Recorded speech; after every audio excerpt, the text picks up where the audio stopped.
આજ મારે વાત કરવી છે મેલડી માની, પણ એક મુખ વાળી નહીં હો.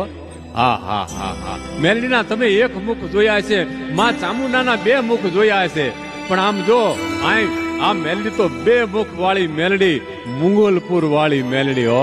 હા હા હા હા, મારે વાત કરવી છે ગોહિલવાડના સીમાડામાં બરવાળા અને બરવાળા, પણ બોટાદ જિલ્લાનું બરવાળા અને બરવાળાથી ઉગમણી દિશાએ 5 કિલોમીટરના અંતરે આવેલું મુંગલપુર ધામ.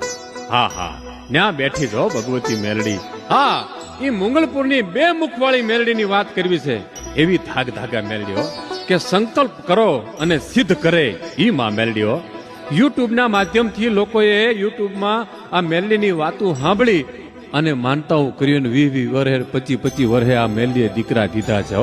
જેને ખબર નથી કે મુંગલપુર ધામ ક્યાં આવ્યું છે, મુંગલપુર વાળી મેલડી ક્યાં છે, એને દીકરા દીધા છે યુટ્યુબના માધ્યમથી.